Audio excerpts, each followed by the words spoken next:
भैया मोह की नदी तक हम तुम सब आ जाते हैं, लेकिन इस मोह की नदी से आगे जाना हर किसी के बस की बात नहीं है। आगे कौन जाता है?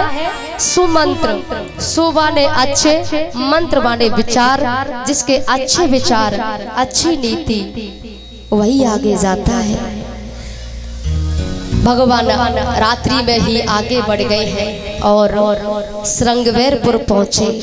इधर अयोध्या वासी जागे, सुबह देखा भगवान नहीं है तो महाराज सब रुदन करने लगे, रोने लगे, रुदन करने लगे। और रोना तो आएगा ही, जिसके बिना एक पल नहीं रहा जाता, वो 14 साल के लिए चला जाए, किसको रोना नहीं आएगा। श्रृंगवेरपुर पहुंचे, वहां भी भगवान ने एक रात बिताई है। साथरी के बिछोने पर भगवान सोए हैं। निषाद ने जब देखा था, निषाद को बड़ा दुख हुआ था। दुख तो होगा क्योंकि परमात्मा है, भगवान है, और साथरी के बिछोने पर सो रहे हैं। बड़ा दुख हुआ। वो कैसी माँ है जिसने वनवास दे दिया। लखन ने देखा निषाद बड़ा व्याकुल है, दुखी है। तब लखन ने, महाराज लखन ने उस निषाद को बड़ी बातें ज्ञान की बताई हैं। बोले लखन मधुर मृदवानी, ज्ञान विराग भगत रस सानी। ज्ञान भरी कुछ बातें निषाद को बताई है और निषाद से कहा, रे भैया उस माँ को तुम क्यों दोष दे रहे हो? माँ का कोई दोष नहीं है। और लखन ने कहा कि काहू न को सुख दुख कर दाता, निज कृत कर्म भोग सब भ्राता। न को सुख दुख कर दाता, निज कृत कर्म भोग सब भ्राता। भैया ना तो किसी को कोई दुख देता है, ना कोई किसी को सुख दे सकता है। ये तो सब कर्म का खेल है, कर्म का विधान है। जोग वियोग भोग फल मंदा, हितय नहित माध्यम भ्रम फंदा। जोग वियोग निषाद को लखन ने बताई है। और भैया जन्म मरण मुझे लागे जग जालू, संपत्ति विपत्ति कर्म कालू। धाम धनुपुर परिवार, सुरग नरक जय लगी व्यवहार।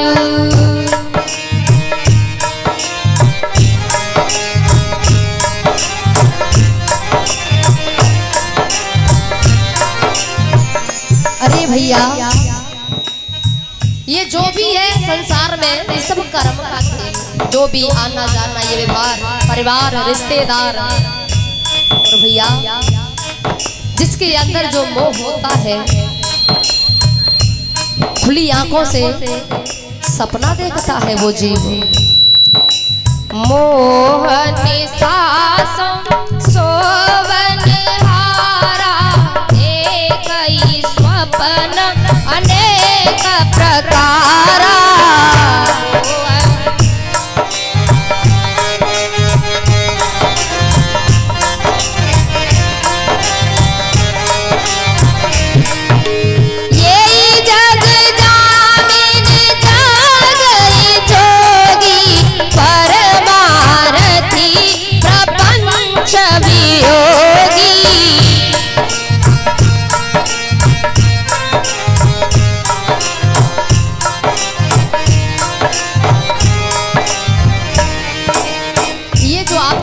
दुख है, आप देख कर के जो दुख मना रहे हो, दुख कर रहे हो, उदास हो,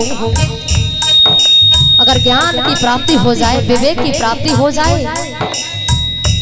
ये सब दूर हो जाता है। होई विवेक मोह भ्रम भागा, सागर गुनाथ चरण अनुरागा।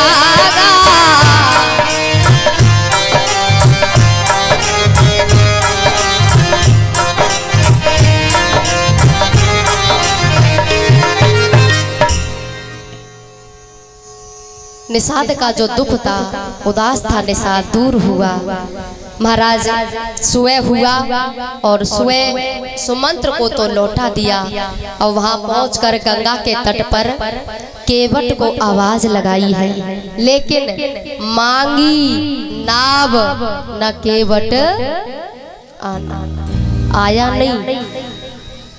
फिर बाद में आया और आकर के क्या कहा, पार होना चाहते हो? बोले हाँ, जरूरी है, जरूरी हो चाहे नहीं, तेरा काम है पार करने का, पार कर दे। नहीं नहीं नहीं, जरूरी हो तो बताओ, यदि वैसे ही काम चल जाए तो और अच्छी बात है। नहीं नहीं भैया, पार होना है। और फिर तुझे इससे क्या मतलब, पार कर देना, पार होना है हमें।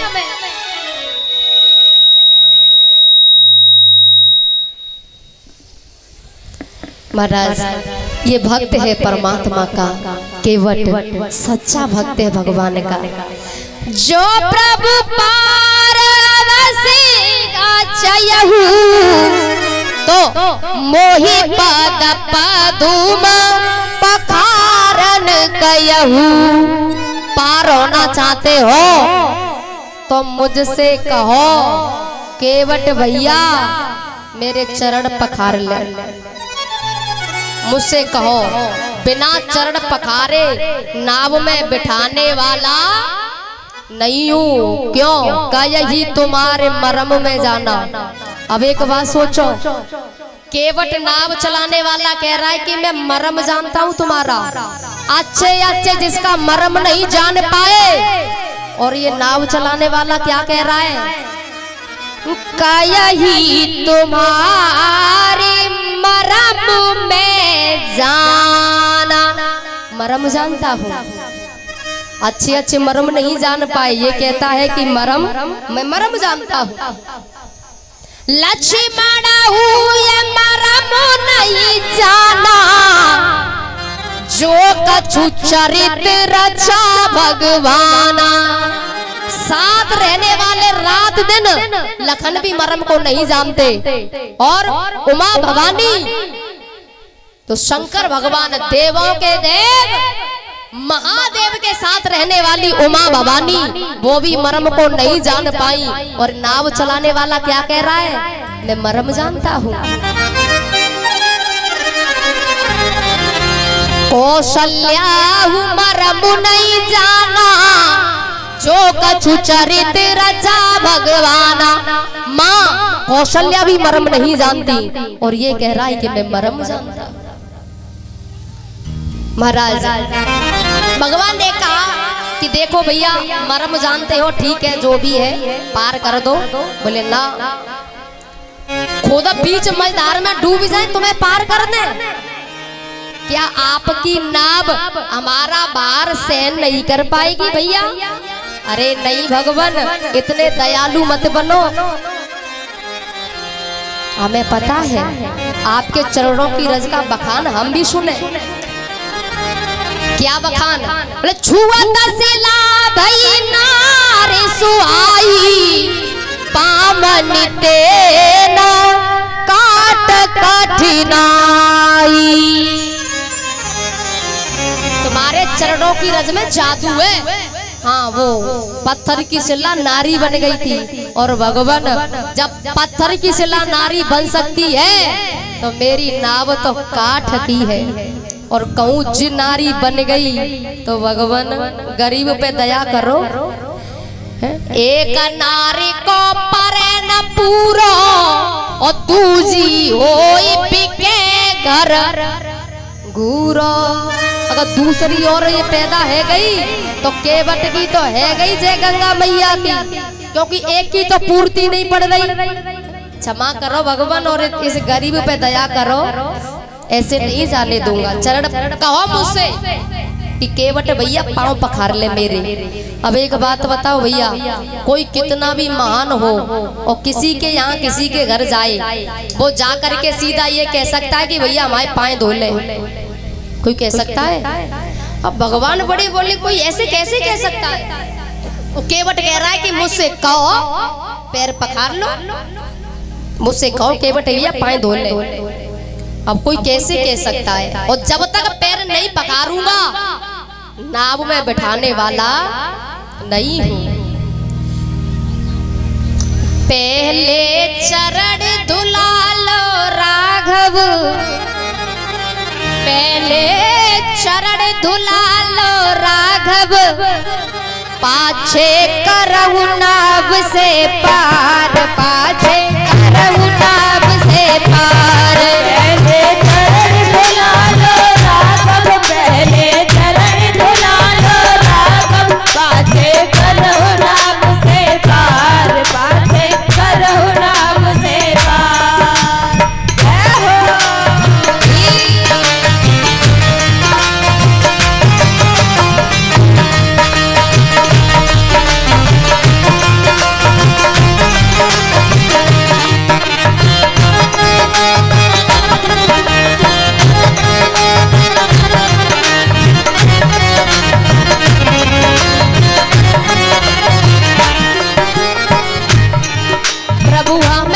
अचरज भारी बन गई शिला से नारी, प्रभु हमें अचरज भारी बन गई शिला से नारी, प्रभु हमें अचरज भारी बन गई शिला से नारी, प्रभु हमें अचरज भारी बन गई शिला से नारी।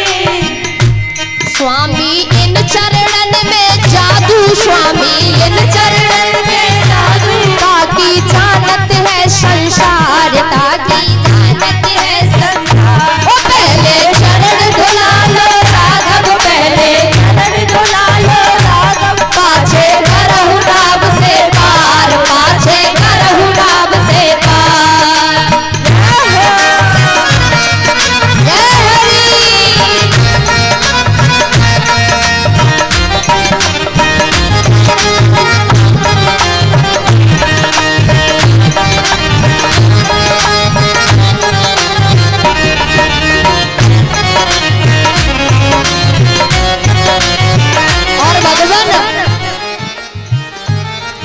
जा काठ की नाव हमारी बन गई अगर कहूँ नारी, जा काठ की नाव हमारी बन गई अगर कहूँ नारी, ये काठ की नाव हमारी बन गई अगर कहूँ नारी, जा काठ की नाव हमारी बन गई अगर कहूँ नारी। घर में लड़का बिटिया मारे, घर में लड़का बिटिया मारे, घर में लड़का बिटिया मारे, हमसे लड़े हमारी नार, हमसे लड़े हमारी नार। वो पहले चरण धुला लो राघव, पहले चरण धुला लो राघव, पाछे करहु नाम से पार, पाछे करहु नाम से पार, पाछे करहु नाम से पार, पाछे करहु नाम से पार, पाछे करहु नाम से पार, पाछे करहु नाम से पार।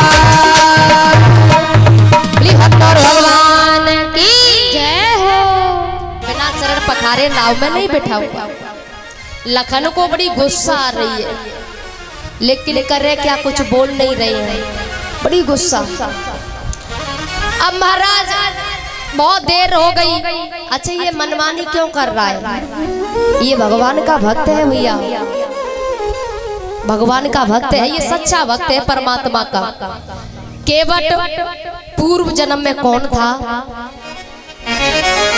सतयुग में ये संत था, ऋषि। एक ऋषि गुण ज्ञान गंभीरा, एक ऋषि गुण ज्ञान गंभीरा, वन तप करते गए मत तीरा। क्षीर सागर के पास इसने घोर साधना की। संत है महान, घोर साधना की है। जब घोर साधना की तो क्या हुआ? आकाशवाणी हुई, मांग मांग वरन भई न भवानी, परम गंभीर कृपा मत तानी। वरदान मांगो, तुम्हें क्या चाहिए? तो क्या वरदान मांगा कि चरण पखारी करऊं पद सेवा, शरण पखारी करऊं पद सेवा, यह वरदान देओ मोहि देवा। मैं भगवान के चरण पखार के सेवा करना चाहता हूँ, ऐसा वरदान दे दीजिए। तथास्तु वरदान प्राप्त किया। अब क्या विचार किया? बोले वरदान तो मुझे मिल गया, लेकिन इतना भी भगवान ने कह दिया कि त्रेता युग में तुम्हें चरण पखारने का अवसर प्राप्त होगा। अभी सतयुग है, अभी तो नहीं होगा। तो वरदान प्राप्त हो गया। अब ऋषि ने क्या विचार किया कि त्रेता बहुत दिन में आई, दर्शन करऊं सिंधु में जाई। त्रेता बहुत दिनों में आएगा, तब तक मैं कश्यप का रूप लेकर के क्षीर सागर में भगवान